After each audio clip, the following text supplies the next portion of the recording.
जय श्री राधे श्याम। जय माता की। कैसे हैं आप सब? स्वागत है आप सबका माय लाइफ स्टोरीज में। कहानी के कुछ पहलू फिर से मैं आप सबके साथ साझा करती हूँ। कल की वीडियो में जैसा कि मैंने आपसे साझा किया था कि बच्ची की सास अपनी बेटी में और अपनी ननद में खूब भेदभाव किया करती थी। अपनी बेटी की हर इच्छाओं का ख्याल रखा जाता था। वहीं ननद जब घर पे आती थी तो अपनी बहुओं को भी रोक दिया करती थी कि कुछ देने की ज़रूरत नहीं है, जो मुझे उचित लगेगा वो मैं अपने आप करूँगी। और वो बुआ सास अपने भाई भतीजे के घर में आकर एक पल भी चैन से बैठती नहीं थी, क्योंकि उसी घर में जब बड़े भतीजे के घर में बच्चियों की शादी होती है, 4 बेटियों की शादी होती है, तो बुआ सास खूब मदद किया करती है। तो साइंटिस्ट था, उसके बेटी और बेटे की शादी होती है तो वो बुआ सास खूब काम किया करती है। अब जैसा कि मैंने कल की वीडियो में कहा कि ननंद काम नहीं किया करती थी भाभीियों के आगे, तो जिस बच्ची की मैं आप सबसे कहानी साझा कर रही हूँ ये भी अपने मायके जाकर काम कुछ नहीं किया करती थी। दोनों में अंतर क्या था वो बताती हूँ। हो सकता है किसी के दिमाग में आए कि बच्ची कहानी रख रही है कि मेरे पिता ने कुछ मेरे से कभी काम करवाया नहीं, मुझे काम करना आता नहीं था, और वो बच्ची अपनी ननंद के लिए ऐसा बोल रही है कि मेरी ननंद काम नहीं किया करती थी। आ जाता है दिमाग में। दोनों का अंतर समझाती हूँ। जो बच्ची की ननंद थी उसको बचपन से काम की आदत डाल दी जाती है। अपनी दादी के पास गांव में रहती है, खेतों का काम, घर का काम, गाय भैंसों का काम, संपूर्ण काम बच्ची की ननंद को सिखाया जाता है। बच्ची की जो सास थी वो भी कहीं ना कहीं, चाहे वो बच्ची की इच्छाओं का ख्याल रखती थी, पर काम को लेकर वो उनको डांट फटकार लगाकर भी काम सिखाया करती थी। तो बच्ची की ननंद को वो सब काम आता था। काम चोरी करना एक अलग बात है, पर ऐसा नहीं था कि उसको आता नहीं था। वहीं इस बच्ची में अंतर ये था कि काम चोरी तो दूर की बात है, इस बच्ची को काम आता ही नहीं था, सिखाया ही नहीं गया था। बच्ची के पिता का प्यार ऐसा था कि मेरी बच्ची के हाथ खराब हो जाएंगे, मैं सब्जी नहीं काटेगी, खाना नहीं बनाएगी। जब बच्ची की सगाई हो जाती है तब बच्ची के पिता को चिंता होती है कि अब बच्ची ससुराल जाएगी, कुछ काम सिखाओ। तब माँ काम सिखाना शुरू करती है। और एक शहर की बच्ची कितना कर सकती है, साफ सफाई कर लिया, खाना बना लिया, बस इतना। वो ससुराल वालों को नहीं आता था पसंद। ताने में तो कोई कसर छूटती नहीं थी। सास के ताने, जेठानी के ताने। जो साइंटिस्ट की पत्नी थी वो कान भरने का काम किया करती थी। हर छोटी से छोटी बात की शिकायत सास को जाकर लगा दिया करती थी, और खुद इतनी सीधी सादी भोली भाली रहती थी कि मानो इसके जितना सीधा इंसान तो कोई है ही नहीं संसार में। साइंटिस्ट जो जेठ था उसकी पत्नी का काम एक ही था, बड़ी जेठानी के लिए सास के कान भर दो, छोटी बहू के लिए कान भर दो। खूब खुद जो थी वो महान बनकर रहती थी। खूब चापलूसी आती थी उनको। रही बात बुआ सास की, वो भी उन बच्चों के काम किया करती थी। कहते हैं ना, जो बदमाश होता है उससे दुनिया डरती है। तो कुछ ऐसा ही समझ लीजिए। वो उन दोनों भतीजों के घर में काम इसलिए किया करती थी कि उनका एक डर था घर में। उनका स्वभाव ऐसा था, सबको डरा कर रखा करते थे। बड़े वाले जेठ जी जो फिजिक्स लेक्चरर थे, उनकी जो पत्नी थी, उनका स्वभाव भी बहुत तेज था। वो बुआ सास के ऊपर भी अपना कंट्रोल पूरा रखती थी। जैसे बच्ची की सास रखा करती थी वैसे ही रखती थी, और बुआ सास डरा भी करती थी। तो इसी कारण से वो बुआ सास घर में काम किया करती थी। वहीं बच्ची के मायके में बच्ची के भाई की शादी होती है तो सास पहले ही बद्दुआ देना शुरू कर देती है कि तूने जैसा सुख मुझे दिया वैसा तेरी माँ को तेरी भाभियां सुख देंगी। ये शायद बहुत सी औरतें ऐसा करती हैं, क्योंकि बच्ची को अपनी गलती समझ में भी नहीं आती है। उसको सिर्फ इतना ही लगता है कि मुझे गांव के काम नहीं आते, मुझे खेती के रिलेटेड काम नहीं आते, जैसे कि घर में मिर्ची कूटना, साबुत मूंग की दाल को घर में 2 टुकड़ों में वो करके चक्की से पीसना, घर में आटा पीसना चक्की से, घर में बेसन पीसना चक्की से, घर में ही दलिया बनाना, ये सब काम बच्ची को नहीं आते थे क्योंकि गांव में कभी रही नहीं थी वो। तो उन बातों को लेकर सास खूब ताना दिया करती थी कि जितना सुख तुमने मुझे दिया है ऐसा सुख तुम्हारी माँ को तुम्हारी भाभी दे। बच्ची को दुखता था, बच्ची मायके जाती थी, अपनी माँ से एक बात कहा करती थी, अपनी माँ से वो कहा करती थी, कभी भाभी को रोकना टोकना मत, कभी उनको ताना मत देना उनके मायके वालों के लिए, कभी उसको कुछ लेने की इच्छा हो तो उसको मना मत करना। हालांकि बच्ची की माँ का ये स्वभाव था ही नहीं किसी के ऊपर अत्याचार करना, या ऐसा नहीं है कि हर इंसान अपनी माँ को गाय की तरह ही देखता है, कोई भी बच्चा अपनी माँ को डायन नहीं कहता है। उस बच्ची का जो भी समाज वाला ये वीडियो देख रहा होगा वो समझ जाएगा कि उसकी माँ किस स्वभाव की थी, या जानते होंगे वो।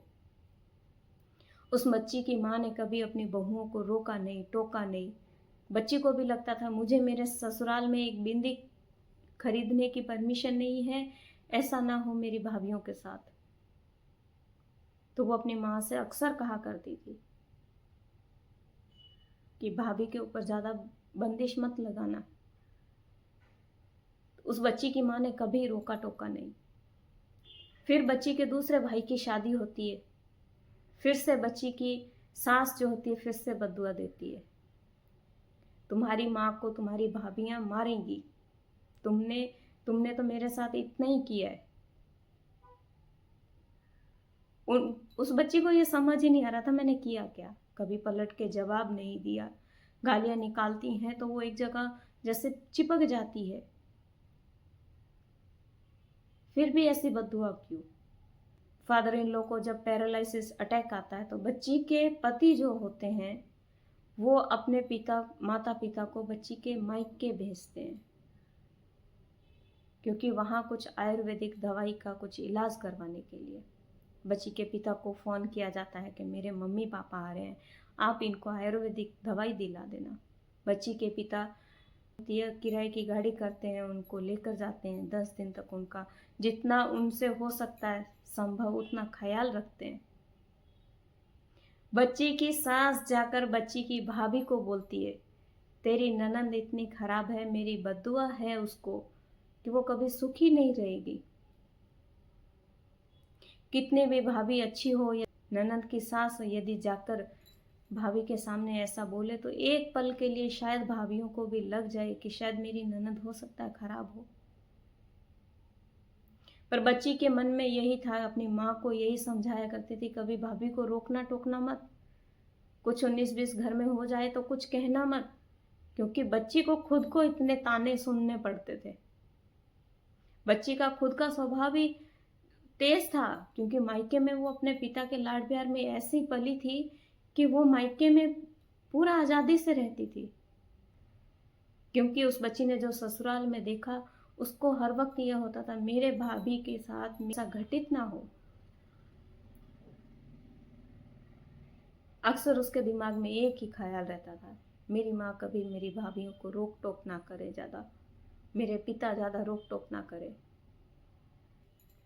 बच्ची की सास बच्ची के मायके से 10 दिन बाद वापस आती है। बच्ची की जो सास होती है बच्ची की माँ की नकल लगाना शुरू कर देती है। जरूरी नहीं है कि एक इंसान स्वस्थ है तो दूसरा इंसान भी स्वस्थ हो। शारीरिक कुछ दिक्कत हुआ करती थी बच्ची की माँ को, तो बच्ची की सास लोगों के सामने बच्ची की माँ की नकल लगाती है। बच्ची की माँ की नकल लगाते हुए यही कहती है कि बच्ची की माँ भी कामचोर है तो बच्ची तो कामचोर होगी। उनको ये समझ में नहीं आता है कि बच्ची की माँ का स्वास्थ्य अच्छा नहीं था। घर में 4 मेहमान आते हैं, उनके सामने कहना शुरू कर देती है इसकी तो माँ भी ऐसी है। सुनती है बच्ची, पर कभी जाकर अपनी माँ से नहीं कह पाती है कि मेरी सास आपको क्या कुछ कहती है। बच्ची की भाभीियों के कानों में अच्छी खासी कोशिश करती है वो कि मैं बच्ची की भाभीयों को सिखा दूं ताकि इसका मायके में मान सम्मान कम हो जाए। आपका मन यदि साफ है, आप किसी को बिना फालतू परेशान नहीं कर रहे हैं, तो ईश्वर साथ होता है। किसी के लाख कोशिश करने से किसी के घर नहीं टूटते। यदि आप समझदार हैं तो किसी के बहकावे में नहीं आ सकते। बच्ची की सांस वापस आती है, बच्ची को डर तो लगता ही है, क्या पता मायके वालों के लिए क्या कहेगी, क्या टिप्पणियां करेगी, तो उनकी टिप्पणियां रुकती नहीं है। कुछ समय बाद ही सास की खुद की तबीयत खराब रहना शुरू हो जाती है, तो बच्ची को वो शब्द याद आता है। आप किसी दूसरे इंसान के लिए कह रहे हो उसकी तबीयत ठीक नहीं है कि वो नौटंकी करता है, जब अपने शरीर पे आती है तो उसको क्या कहेंगे? कष्ट यदि खुद के शरीर में आ जाए तो क्या हम उसको नौटंकी कहेंगे? नहीं कह सकते, क्योंकि हर इंसान ये सोचता है कि मेरी पीड़ा सबसे ज़्यादा है। अपने कष्ट को इंसान इतना बड़ा कर देता है कि उसको लगता है कि मेरे जितना तो दुखी कोई है नहीं, मेरे जितना शारीरिक पीड़ा में भी कोई है नहीं। सिर्फ आजकल एक ही दौर चला है, मैं, मेरे बच्चे, मेरा परिवार, बस इसी में दुनिया सिमट गई।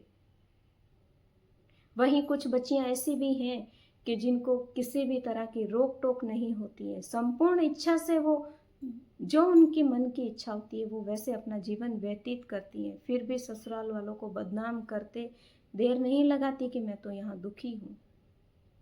जो वास्तव में दुखी होता है वो कभी मुंह भी नहीं खोलता है, और जिसको सुख सुविधा सब मिलती है वो झूठा ही बदनाम कर जाता है।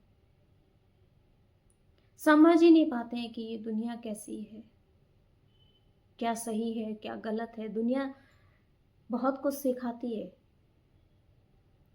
इस बच्ची ने अपने जीवन में इतना कुछ सीखा, इतना कुछ सीखा जिसका अनुमान कोई लगा नहीं सकता। पिता के प्यार में, लाड प्यार में ऐसी पली बड़ी बच्ची, और कैसा कैसा उसने दौर देखा।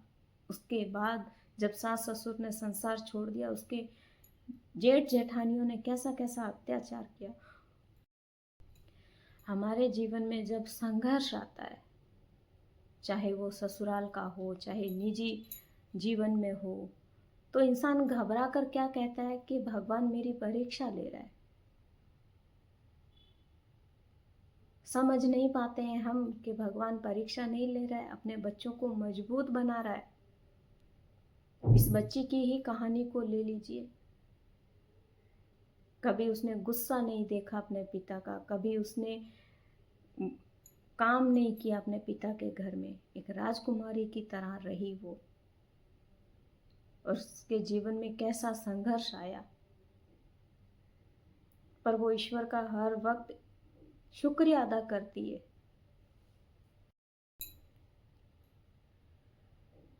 शुक्रिया अदा ये करती है कि आपने मुझे इतना मजबूत बना दिया। वो बच्ची अंधेरे से डरा करती थी, मायके में कभी मानो लाइट चली जाए तो वो बंद कमरे में नहीं जाया करती थी। पिता हंसते थे, बोलो अंधेरे से भी डरती है ये, कैसे ये अपनी गृहस्थी संभालेगी। और उस बच्ची ने बड़े से बड़े पहाड़ झेले हैं, संकटों के, बड़े से बड़ी विपदा झेली है। वो मैं सब आपसे आगे साझा करूंगी, एक एक किस्सा साझा करूंगी। अंधेरे से डरने वाली बच्ची, पिता की कहते ना लाडली, कैसे उसने दुनिया का अपमान सहन किया, कैसे उसने अपने जीवन में संघर्ष सहन किया। बाकी सब मैं आप दूसरे जितने भी किस्से हैं मैं अगली वीडियो में साझा करूंगी। तब तक जय श्री राधे श्याम, जय माता की।